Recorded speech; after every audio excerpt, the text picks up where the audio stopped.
안녕하십니까. 저는 마흔을 바라보는 나이가 된 한 가정의 기둥이자 한없이 존경스러운 우리 어머니의 아들입니다. 돈이라는 게 참 있으면 있을수록 마음이 풍족해지고 안정감이 생기는 것이죠. 없으면 없는 대로, 있으면 있는 대로 살기가 어렵고 욕심이 무한대로 생기기 마련이란 말입니다. 저는 돈이 참 무서운 것이라는 걸 일찌감치 깨닫고 일정 부분 이상으로 욕심내지 않으려 노력하며 살았습니다. 돈이 풍족해지거나 모자라게 되면 사람이 순식간에 변한다는 것을 어렸을 때부터 우리 가족의 모습을 보고 알게 되었죠. 저는 30대 초반에 지금 아내를 만나게 되어 결혼까지 순식간에 꼴이 나였습니다.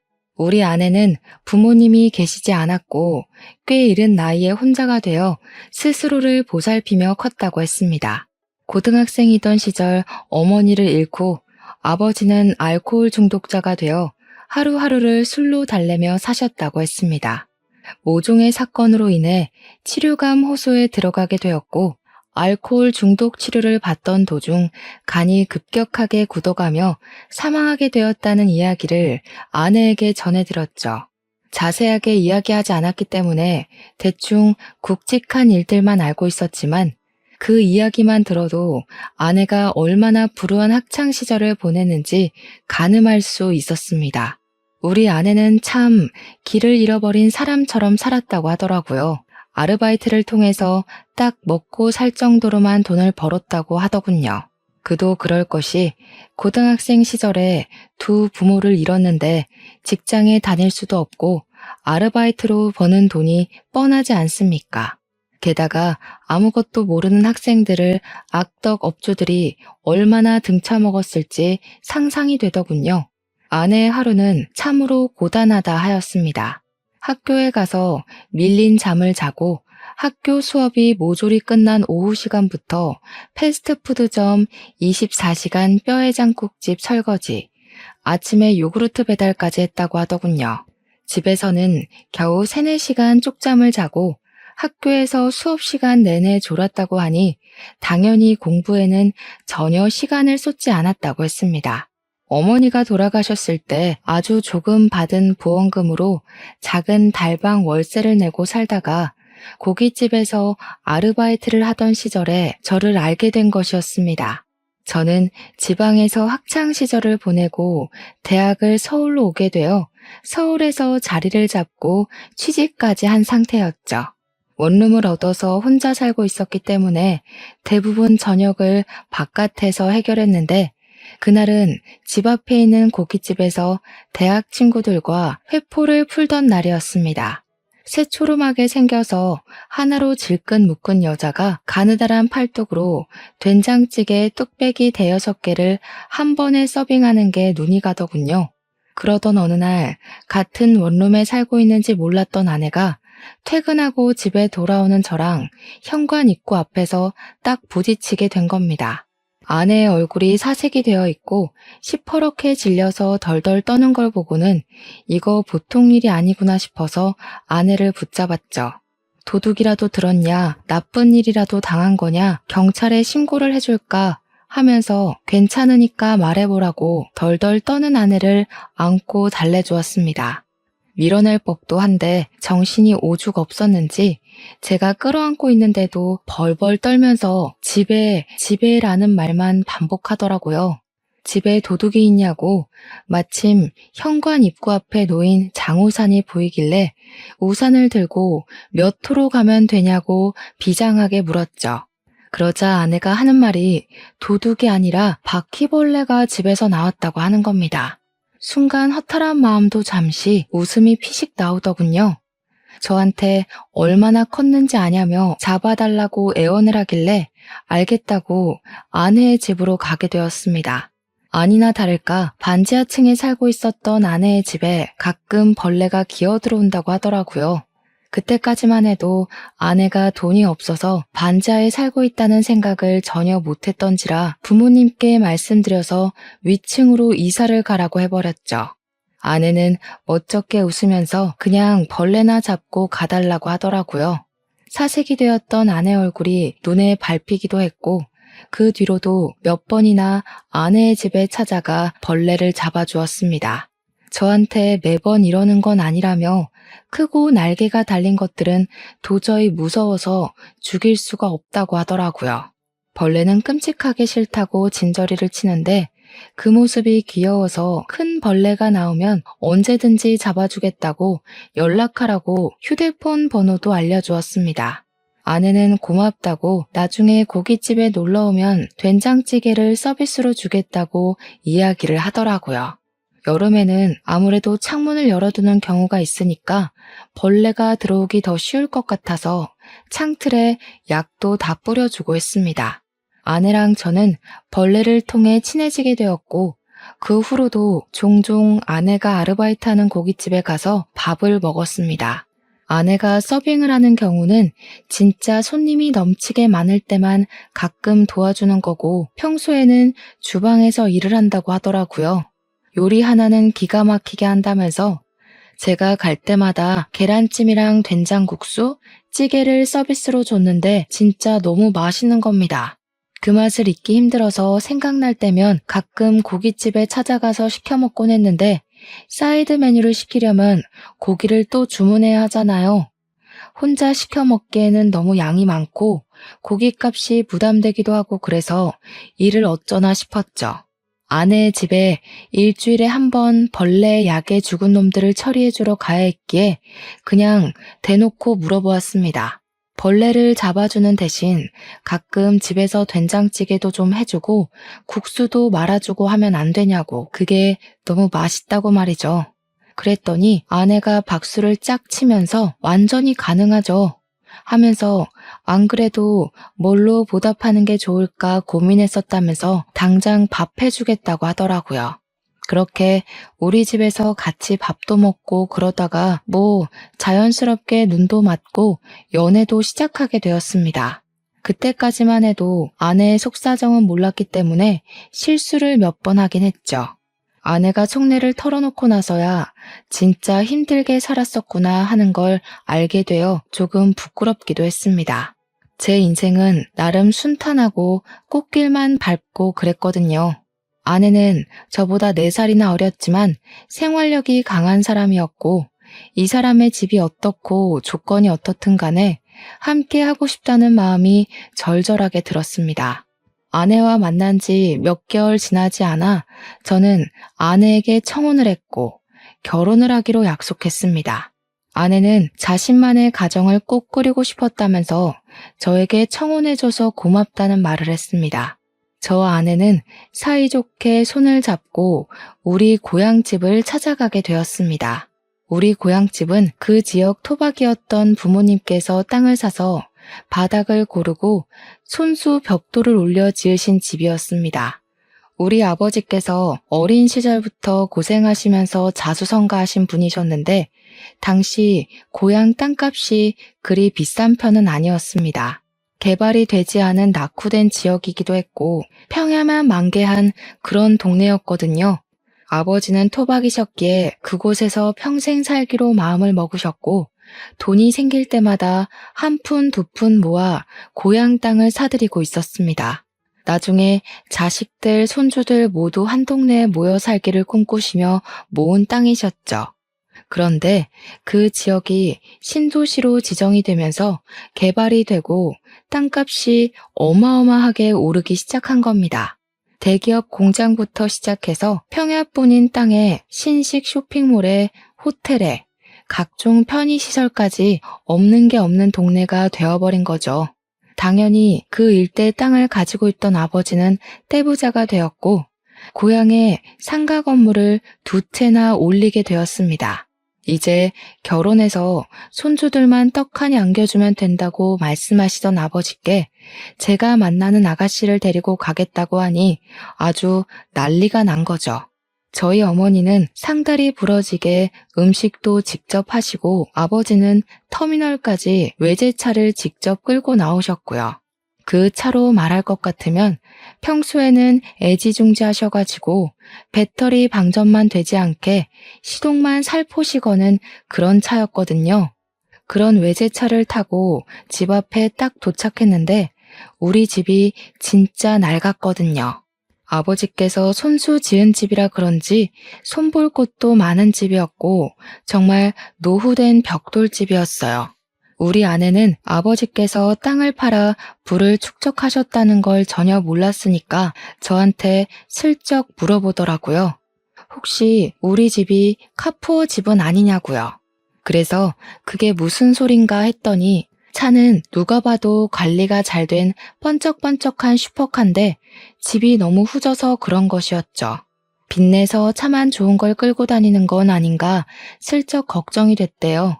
아버지께서 그 이야기를 얼핏 들으시고는 절대 아니라고 이 집이 자기가 지은 집이라 허물지 못해서 그런 거라고 껄껄 웃으셨습니다. 우리 어머니께서는 이때다 싶으셨는지 안 그래도 자기도 아파트로 이사 가고 싶다고 말 얹으시고요. 부모님은 아내의 이야기를 전부 들으신 이후에 참 마음으로 겉으로도 예뻐해 주셨습니다. 고등학생 때 부모님을 모두 잃고 혼자 살아오느라 얼마나 힘들었겠냐고요. 우리 아들은 초중고를 다 이 동네에서 부족함 없이 살아왔기에 그런 마음을 잘 모를 거라고 손을 잡고 토닥여 주셨죠. 우리 아버지께서 없는 살림에 한 푼 두 푼 모아서 자수성가하신 분이라고 했지 않습니까? 그래서 그런지 치열하게 살아야만 했던 우리 아내가 마음에 걸리셨었나 봐요. 저보다 더 친자식처럼 아껴주시기 시작했어요. 결혼도 아직 안 했는데 용돈부터 막 찔러주시고 인사드린 이후에는 아내 생각나서 샀다면서 옷 같은 것도 사다 주시고 말이죠. 우리 아내 역시 부모님에게서 받지 못한 사랑을 우리 부모님께 전부 받는 것 같다면서 너무나도 행복해했고 축복 속에 결혼식을 올렸습니다. 결혼 이후에도 서울에서 쭉 생활을 하다가 우리 마음에 걸리는 것이 하나 생겼습니다. 바로 임신이 되지 않는다는 것이었죠. 아내랑 저랑 병원에도 가봤지만 몸에 문제는 전혀 없는데 자연 임신이 잘 되지 않는 것이었습니다. 시험관을 해야 할까 고민도 했는데 아내가 천천히 기다려보면 안 되겠냐고 하더라고요. 시험관 시술이 엄청 아프고 고생이라는 걸 들었던지라 선뜻 시술을 하자고 말도 못하겠더군요. 어머니께서는 애가 왜 안 들어설까 하고 걱정도 하시고 은근히 손주 보고 싶다고 보채기도 하셨지만 그때마다 아버지께서 어머니를 말리셨습니다. 어련히 아이들도 계획이 있고 노력하고 있지 않겠냐고 스트레스 주면 더 나쁘다고 하시면서 말이죠. 그렇게 서울과 고향집을 왔다 갔다 하면서 지내던 도중에 제가 다니던 회사가 외국계 회사로 인수가 되면서 제 자리가 위태위태해졌습니다. 한순간에 경영진이 물갈이 되면서 구조조정이 시작되었고 희망퇴직자를 조사하기 시작했습니다. 저는 고민을 하다가 윗선에서 그동안의 실적이 부족했던 것을 걸고 넘어지길래 권고사직이구나 싶어서 희망퇴직을 신청하게 되었습니다. 갑자기 백수가 되어버리고 나서 저와 아내는 앞으로의 생활을 어떻게 해야 할지 몰라 무기력해졌습니다. 그 소식을 들은 아버지께서는 저에게 고향에 내려와 본인이 관리하던 건물 관리를 해보는 게 어떻겠냐고 권유를 하셨습니다. 서울 물가를 감당하는 것도 힘들긴 했고 아내도 부모님 곁에서 살아보는 게 어떻겠냐고 하더라고요. 저는 결국 그 권유를 받아들이기로 했고 바로 짐을 싸서 고향으로 내려가게 되었습니다. 아버지께서 애지중지하시며 관리하던 건물을 제가 이어받게 되었습니다. 그렇게 서서히 서울을 떠나 신도시 생활에 적응해 가던 어느 날 믿고 싶지 않은 일이 벌어졌습니다. 바로 저희 아버지께서 갑자기 쓰러지시게 된 거죠. 뇌경색으로 쓰러지신 아버지는 눈조차도 제대로 뜨지 못하고 사람도 전혀 알아보지 못하시고 내내 누워만 있게 되었습니다. 아버지께서 쓰러지셨다는 소식에 하이에나 같은 먼 친척들이란 사람들은 병원으로 찾아와서 아버지께서 일궈낸 불을 나눠 갖기 원하셨습니다. 우리 어머니를 보채서 콩고물을 조금이라도 나눠 먹길 바라셨죠. 가족끼리 서로 돕고 살아야 하는 것 아니냐. 건물도 있고 땅도 있다던데 조금만 나눠달라고 소란을 일으키는데 정말 정신이 없더라고요. 우리 아내가 화가 나서 지금 아버님이 누워서 사경을 헤매고 있는데 여기 와서 그딴 소리 하고 싶냐고 전부 쫓아냈습니다. 그러더니 하루라도 빨리 변호사를 선임해서 유산 정리부터 하는 게 좋겠다고 저에게 이야기를 하더군요. 이렇게 내버려 두다가는 먼 친척들이라는 사람들이 핏줄 운운하면서 다 털어가게 생겼다고 하는데 뭔가 좀 그렇더라고요. 저는 아버지가 쓰러지셨다는 슬픔에 젖어서 아무것도 하지 못하고 넋을 놓고 있는데 아내가 너무 이성적으로 대처를 해서 놀랐다고나 할까요? 사람을 전혀 알아보지 못하셨던 아버지는 간간히 의식이 돌아오시기도 했습니다. 그 타이밍을 노리고 있다가 아버지가 온전하실 때마다 유산 상속에 관한 이야기를 나누었고 상속에 관한 마무리를 지을 수 있었습니다. 어머니께서는 정말 독하다면서 아버지께서 돌아가신 것도 아닌데 이렇게까지 해야 하는 거냐고 핀잔을 주시고 너무하다 말씀하셨습니다. 저도 아버지의 정신이 온전할 때 추억을 더 나누지 못함이 죄스러워 고개를 숙이고 있는데 우리 아내가 어머니께 한 소리를 딱 하더군요. 이러다가 친척들이 자기 지분 타령하면서 들고 일어나면 어쩌려고 이렇게 안일하게 대처할 수 있냐고 법적으로 테두리를 둘러야 할 것 아니냐고 하더군요. 강경한 말투로 딱 잘라서 어머님, 이게 다 우리 좋자고 하는 일이잖아요 하는데 어머니께서도 조금 놀라시더라고요. 그리고 아버지가 쓰러지신 지 6개월이 지나 결국 병환이 깊어져 긴 영면에 잠기셨습니다. 저랑 어머니는 엉엉 울면서 아버지의 죽음을 받아들이지 못하고 있는데 우리 아내가 자꾸 장례식장 밖으로 나돌기 시작하더군요. 손님이 오시면 가족들이 전부 인사를 해야 하는데 아내가 자꾸 자리를 비우더라고요. 어디 갔나 찾아보면 장례식장 밖에 쪼그려 앉아있고 커피 자판기 앞에 앉아있고 말이죠. 처음은 아버지와 사이가 좋았으니까 상심이 커서 그런 거구나 하고 이해하려고 했는데 시간이 지날수록 아내는 이해가 되지 않는 행동만 했습니다. 3일 내내 밖에서 얼쩡거리고 손님이 와도 시큰둥하고 장례식장 안으로 들어오려고 하지도 않은 채 표정은 점점 나빠지고 말이죠. 우리 아내한테 처음으로 실망도 하고 속도 많이 상하고 그랬습니다. 그렇게 장례를 치르고 난 다음에 다시 한번 우리 가족의 속이 뒤집히는 일이 일어났습니다. 바로 상속세에 관한 문제였습니다. 저랑 아내, 우리 어머니까지도 가진 돈이 별로 없었거든요. 전부 아버지의 재산이었고 아버지께서 그리 갑자기 돌아가실지 몰랐기에 재산을 분산시키지도 않았고요. 근데 모든 재산을 제가 상속을 받게 되면서 상속세를 내야 하는데 현금이 전혀 없었던 겁니다.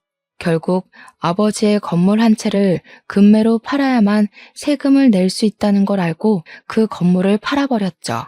그 돈에서도 상속세가 지불되면서 남는 게 별로 없게 된 겁니다. 결국 추가로 대출까지 받아서 세금을 물어야 했습니다. 거기에 종부세까지 턱하니 겹쳐지니까 정말 정신이 없더라고요. 그런 와중에 우리 아내가 그러더군요. 건물 1층 세입자 계약이 끝나가는데 그 자리에서 자기가 장사를 하면 안 되겠냐고요. 저랑 어머니는 그런 아내를 당연히 말렸죠. 그 자리가 제일 돈이 되는 자리인데 거기에 아내가 가게를 내게 되면 고정적인 월세가 사라지는 거나 다름없었으니까요. 그리고 가게를 해서 잘 꾸릴 수 있다는 보장도 없지 않냐고.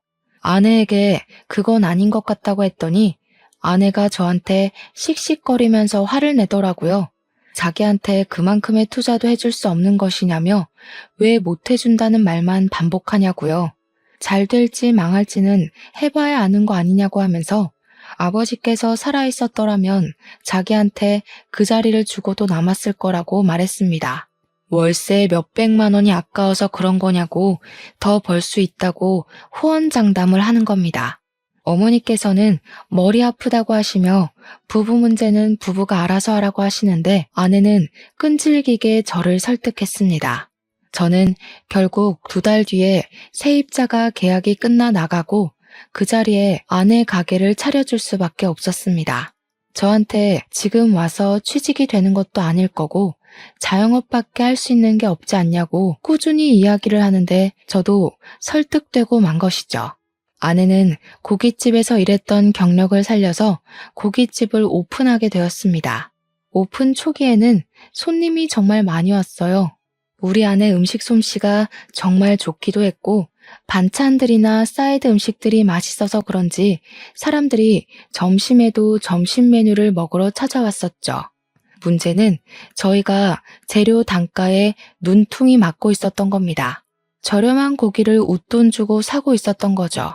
그렇게 몇 개월의 시행착오를 거친 뒤에서야 겨우겨우 자리를 잡았습니다. 고깃집을 하려면 가장 중요한 반찬이 뭔지 아십니까? 된장찌개? 열무국수? 김치? 전혀 아닙니다. 바로 파절이입니다. 나머지는 완제품을 팔기도 하고 도매상에게 조달받아서 하면 되는데 파절이는 그게 아니거든요. 우리 부부는 파절이에 나오는 파채만 도매상에게 공급받고 있었는데 하필 그 업체에 문제가 생기고 만 것이죠. 그래서 파채를 받아올 수가 없게 되어서 일일이 파를 채칼로 썰어야 하는 일이 벌어지게 된 것입니다. 저랑 아내랑 둘이 아무리 썰어대도 시간이 너무 오래 걸리고 하루빨리 파채 공급을 알아봐야겠다고 생각한 찰나 신도시에 대기업 공장들이 많이 들어왔다고 했었잖아요. 거기 중 한 곳에 이력서를 넣어두었는데 최종 합격했다고 연락이 딱 온 겁니다. 저는 당장 출근을 해야 하지 일손은 모자라지 아내는 결국 어머니에게 도움을 요청할 수밖에 없었죠. 아버지와 사별하고 기운이 없었던 어머니께서는 고민 끝에 일손을 도와주기로 하셨습니다. 저야 어찌 보면 너무나도 감사한 일이었죠. 무기력하게 지내던 어머니께서 일이 바빠지니 점점 활력도 도는 것 같아 보이더라고요. 저는 2교대 근무를 하면서 공장 일에 적응하고 있었고 아내는 가게를 열심히 꾸려가고 있었습니다. 교대 근무를 하다 보면 일상 패턴이 완전히 뒤바뀌게 되거든요. 그날은 아침에 퇴근을 하고 집에서 자고 있었는데 시끄러운 소리가 들리더라고요. 뭔 일인가 싶어서 잠결에 귀를 쫑긋하니 어머니와 아내가 싸우고 있는 게 아니겠습니까? 저는 자다 깨서 거실에 나가 무슨 일이냐고 물어보았습니다. 그러니까 우리 어머니께서 하는 말이 더는 일 못 도와주겠다면서 직원을 구하라고 하시는 겁니다. 우리 아내는 갑자기 이렇게 일을 못하겠다 하시는 게 어디 있냐, 새 사람 구할 때까지만이라도 일을 도와달라고 하고 있었죠. 어머니께서는 어이없어 하시며 말을 하셨습니다. 내가 무슨 돈을 받는 것도 아니고 이런 무료 봉사 더는 못하겠다. 사람이 어떻게 그리 속물일 수가 있어? 내가 살다 이런 애는 또 처음 본다. 하루 종일 파채 써느라 눈도 맵고 손끝까지 매워서 저리기까지 하는데 월급도 제대로 안 주는 게 말이니? 어머님, 가족끼리 무슨 월급을 받으면서 일을 한다고 그러시는 거예요.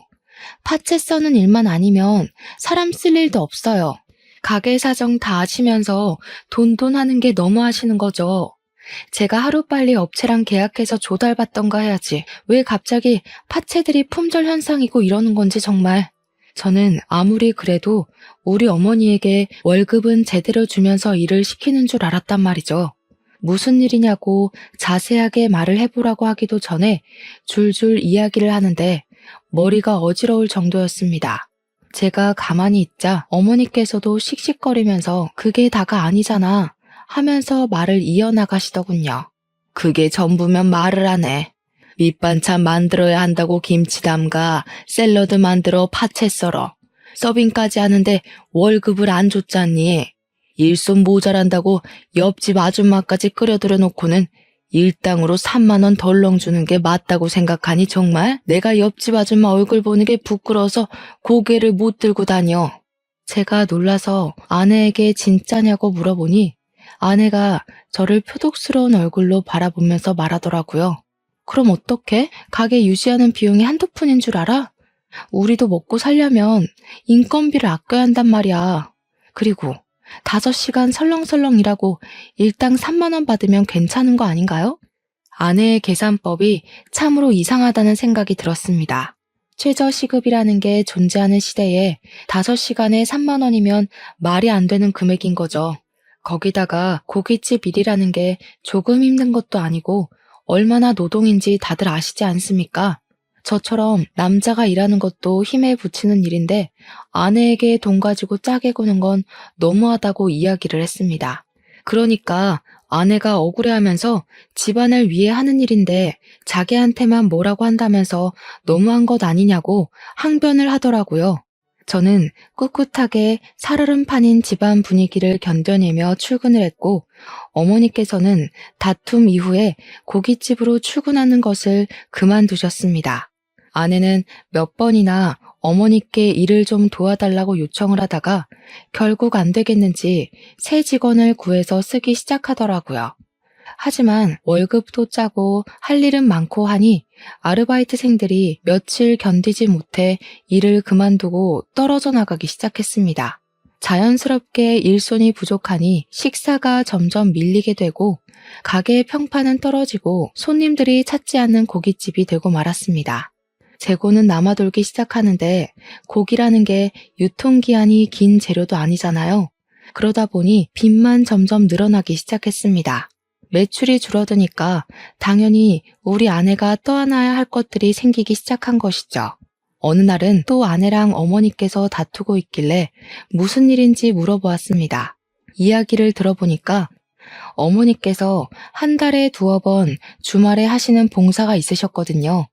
무료 급식소에서 급식을 나눠주는 봉사였는데 아버지의 뜻이 있었던 봉사였고 어머니께서도 무척이나 뿌듯해하시며 쭉 이어오셨어요.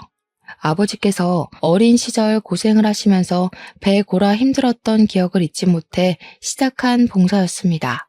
아내 가게에 고기가 남기도 하고 썩어가는 재료들이 있으니까 상하기 전에 그 재료들을 가지고 급식 봉사를 하겠다고 하셨나 봐요. 아내는 좋은 마음으로 내어드리기는커녕 그냥은 못 드리니까 돈을 내고 가져가라고 했다는 겁니다. 어차피 시간이 지나면 아무것도 하지 못하고 그냥 쓰레기가 될 재료니까 싸게 달라고 했더니 아내가 정가에 가져가라고 했대요.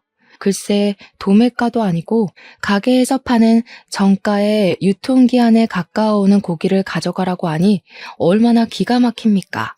순수한 마음으로 봉사를 하러 다니시는 어머니한테 장사를 하려고 드니 어머니께서 열이 잔뜩 받으신 거죠. 어차피 내버려두면 음식물 쓰레기로 처리될 것들을 불우한 이웃을 위해 쓰는 게 뭐가 어렵냐고 아내에게 소리를 치신 겁니다. 그러니 우리 아내고 콧방귀를 픽 끼면서 선을 세게 넘어버리고 말았던 거죠. 그 사람들 도와서 얻는 게 뭐가 있는데요? 고기 맛 좋다고 우리 가게 와서 회식이라도 하겠대요? 거지새끼들이? 그 말에 저도 경악을 금치 못했고 우리 어머니께서도 부들부들 떨다가 아내의 뺨을 확 후려치셨습니다. 저는 어머니의 행동에도 놀랐죠. 아내 역시 뺨을 맞았다는 게 충격이었는지 아무 말도 못하고 어머니를 노려보고 있더라고요. 우리 어머니께서는 아주 침착하게 아내를 향해 깊은 분노를 표출하셨습니다. 너 원래 이렇게 못돼 처먹은 애였니? 우리 남편이 너 고생하며 자랐다고 안쓰럽다고 챙긴 게 내 평생의 한이다. 이렇게 못되고 막대 먹은 아이인 줄 알았으면 진즉에 우리 집에 들이지도 않았을 거야.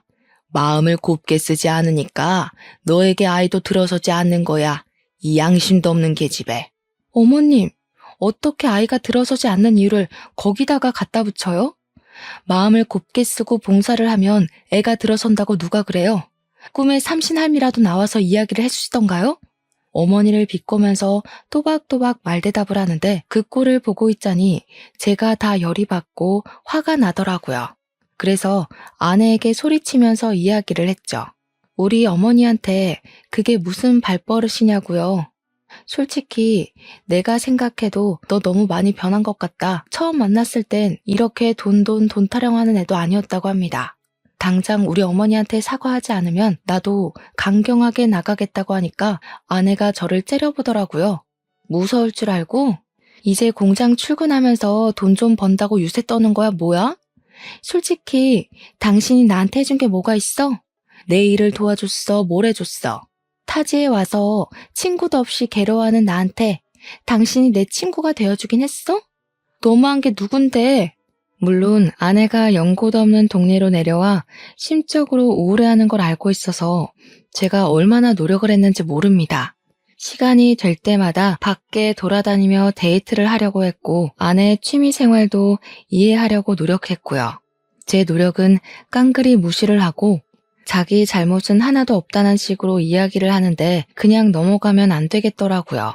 지금 가게 운영한답시고 집안을 빚을 내는 게 다 누군데 저한테 이런 식으로 이야기를 할 수 있단 말입니까? 화가 머리끝까지 차오른 저는 아내에게 딱 잘라 이야기를 했습니다. 앞으로 가게 유지하고 싶으면 우리 어머니께 월세를 내는 게 좋겠어. 그 자리가 한 달에 200만 원짜리 자리였다는 거 알고 있지?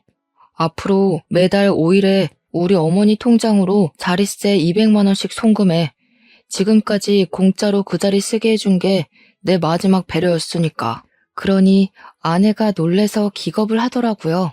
가족끼리 월세를 받는 게 어디 있냐면서 이제 치사하게 건물 가진 걸로 유세 떠냐고 하더라고요. 저도 아내의 말에 따박따박 반박을 해줬죠. 가족끼리도 다 썩어가는 고깃집 정가 받으려고 눈에 불을 켜는데 월세가 뭔 대수겠냐고요.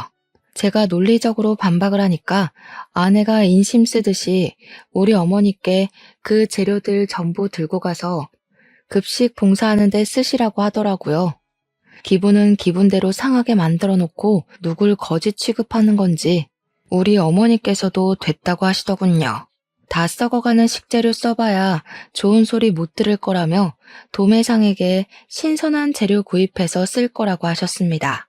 다 말라 비틀어진 재료 누가 쓴다고 인심 쓰듯 이야기하냐며 방으로 쏙 들어가셨죠. 들어가시면서 멍하니 서 있는 아내에게 매달 5일에 월세 200만 원씩 송금하는 거 절대로 까먹지 말라고 매달 체크할 거라고 신신당부를 하셨습니다.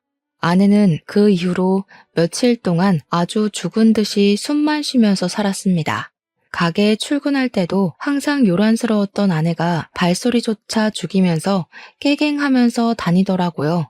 그렇게 며칠이 더 흐르고 월세를 준비하려고 했던 5일이 되자 아내는 태어난 척하면서 출근 준비를 하더라고요.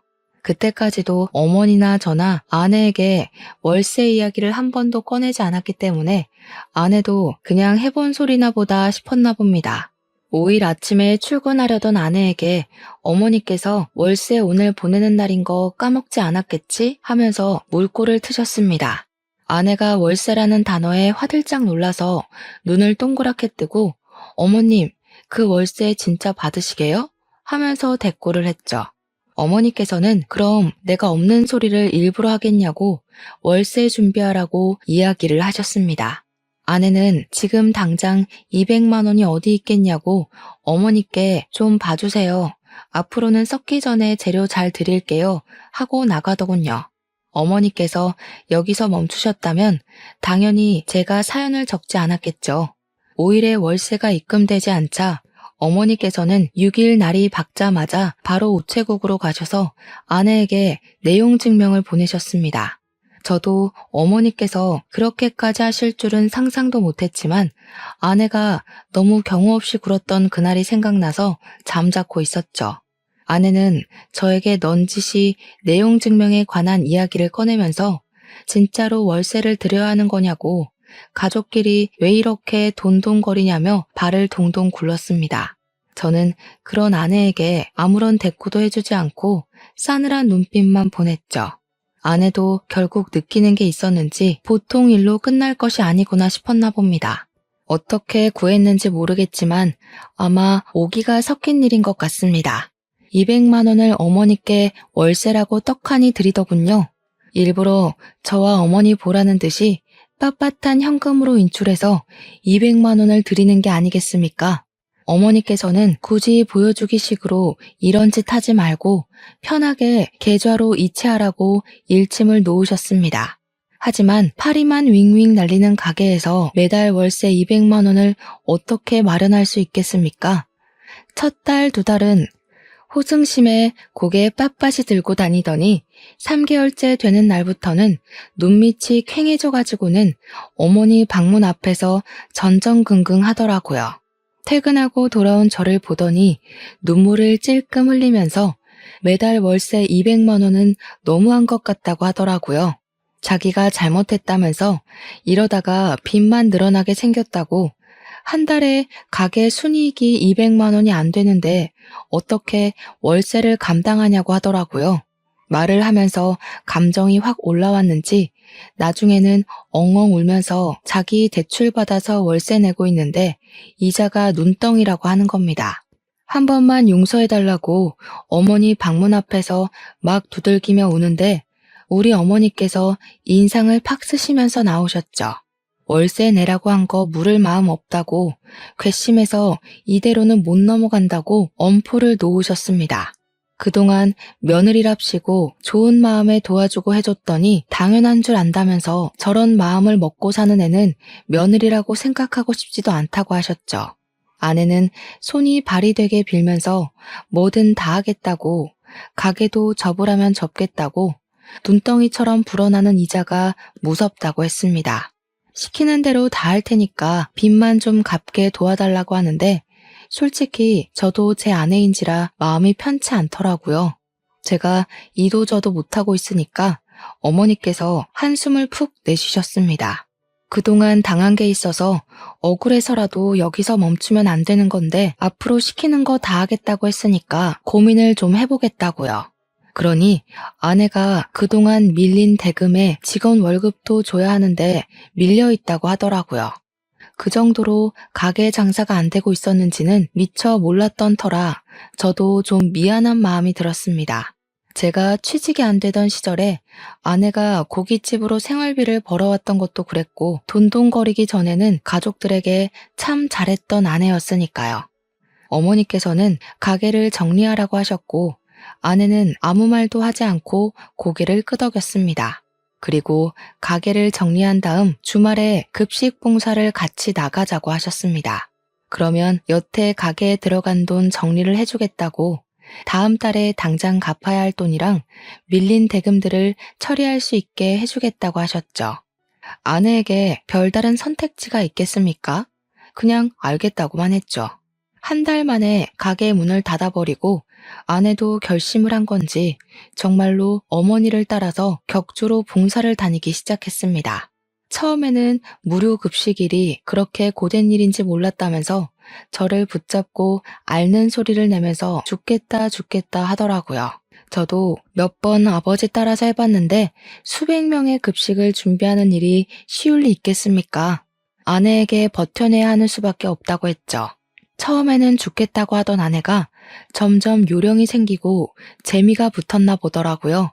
봉사하면서 뿌듯한 마음이 든다면서 격주로 가던 봉사를 기다리고 있더군요. 우리 아내 음식 솜씨가 좋아서 그런지 주변 칭찬도 자자하고 메뉴 정하는 것부터 자기가 만든 음식을 먹고 행복해하는 사람들을 볼 때마다 반성이 되더라고 하더이다. 그러면서 저에게 어머니와 오해를 풀고 싶다고 이야기를 나누자고 먼저 요청을 하더라고요. 그때까지만 해도 우리 어머니께서는 아내에게 있던 불편한 감정이 남아있던 상황이었습니다. 아버지의 장례식장에서의 일도 그렇고 돈에 환장했던 아내에게 실망을 깊게 한 탓이었죠. 자리를 마련하긴 했지만 쉽게 입을 열지 못하던 아내는 소주 한 잔을 입에 털어놓고 본인의 이야기를 하기 시작했습니다. 저와 어머니는 이내 경악을 하고 말았습니다. 아내는 어릴 때 알코올 중독자인 장인 밑에서 갖은 피해를 받으면서 자랐다고 하더군요. 장모는 이혼도 못하고 어린 아내만 데리고 야밤에 도망을 쳐 서울 구석진 곳에 자리를 잡고 살았다 했습니다. 그러던 도중 장모가 암에 걸리게 되면서 치료도 제대로 받지 못한 채 돌아가시게 되었는데 그 사실을 어떻게 알았는지 장인어른이 장모의 장례식장에 찾아와 행패를 부렸다고 했죠. 조문만 하고 돌아갈 줄 알았던 장인은 술을 처먹고 와서 장례식장에서 난동을 부렸고 어디서 가져왔는지 모를 강목을 휘둘렀다고 하더군요. 영정사진을 던지고 국화며 화환이며 전부 망가뜨리고 장례식장에 몇 없는 손님들이 말리고 직원들이 와서 장인어른을 끌어내는데 우리 아내의 뺨을 때리면서 배응망덕하게 도망이나 친년이라 했다는군요. 앞으로 자기 술값 벌어오라고 하면서 난리를 치다가 출동한 경찰에게 끌려 나갔답니다. 사회 부적응자로 판정이 나면서 치료감 호소에 들어가게 되었는데 결국에는 술 때문에 찾아온 간질환으로 생을 마감하셨다고요. 그래서 장례식장에만 가면 트라우마처럼 그날의 생각이 나고 호흡 곤란이 와서 너무 힘들다고 하더군요. 우리 아버지 장례식장에서도 그 때문에 자리를 지키지 못했다고, 싫어서 그런 것도 배은망덕해서 그런 것도 아니라고 했습니다. 장례식장에 가서 흰 국화 다발들만 봐도 숨이 가빠온다고 하는 겁니다. 울면서 그 이야기를 하는데 우리 어머니께서 아무 소리도 못 하시더라고요. 저는 아내의 손을 꼭 잡아줬어요. 그뿐만 아니라 돈에 정신 나가 있는 모습도 너무 실망이었다고 말을 하는 어머니에게 아내는 서툰 변명을 이어갔습니다. 장모가 돌아가시고 아내가 보험금을 수령했는데 장인이 법적 배우자로 남아있어서 그 보험금의 90%를 빼앗겼다고 하더군요. 항상 공포의 대상이던 장인이 그 돈을 들고 가서는 치료를 받으면서도 술을 찾고 노름에 빠졌다고, 심지어 장모의 보험금을 가져가고 장인도 간이 나빠져서 돌아가셨잖아요. 근데 자식인 자신한테 재산이 상속되지 않았다고 했어요. 알고 보니 장인에게는 내연녀가 있었고 그 둘 사이에 자식도 있었다는 겁니다. 내연녀랑 낳은 아이에게로 모든 상속인이 설정되어 있었고 나중에서야 그 사실을 알고 호적을 떼어보니 모르는 애가 동생으로 들어와 있었다고 하더군요. 그렇게 아내는 빈털터리가 되었던 겁니다. 그러면서 아내는 돈을 뺏기지 말아야겠다 하며 살았는데 먼 친척이라는 놈들이 나타나서 아버지 재산을 욕심내니까 힘없이 돈을 빼앗겼던 과거의 자신과 겹쳐 보였다고 하더군요. 어머니께서는 아내의 이야기를 듣고 욕을 내뱉으셨습니다. 아내는 자기가 상처가 있어서 그랬던 거라고, 잘못했다고 용서해달라고 울었어요. 봉사를 하고 지내면서 자기도 마음을 다시 먹게 됐다고 했습니다. 이제 가진 것에 충실하게 살면서 욕심도 부리지 않을 거라고요. 그리고 저의 손을 잡으며 미뤘던 시험관 시술을 하자고 말했습니다. 우리 부부에게도 아이가 필요한 것 같다고 하더군요. 아이를 갖겠다는 소리에 어머니의 얼굴이 조금 풀리시기도 했습니다. 아무튼 저희는 모든 오해를 풀고 웃으며 자리를 마무리했어요. 그날 이후로 8개월 동안 주사를 맞는 고통과 정기적인 검사를 통해 시험관 시술에 성공했고 아내는 쌍둥이를 임신하게 되었습니다. 아이를 가졌다는 소식에 남아있던 모든 앙금을 털어낸 어머니는 아내를 다시 보살피기 시작하셨죠. 그렇게 시간이 흘러 벌써 임신 6개월 차가 되었습니다. 쌍둥이라서 임신 8개월쯤 되면 수술을 통해 출산을 하자고 하셔서 2달간 열심히 먹고 놀고 할 예정입니다. 아빠가 된다는 마음에 설레기도 하고 실감도 나지 않고 그러네요. 걱정이 되기도 하지만 우리 부부 그리고 우리 가족이 돈독해진 만큼 어떠한 고난도 잘 이겨낼 수 있을 거라 믿어 의심치 않습니다. 제 이야기를 끝까지 들어주신 여러분에게도 꼭 복이 있길 바라겠습니다.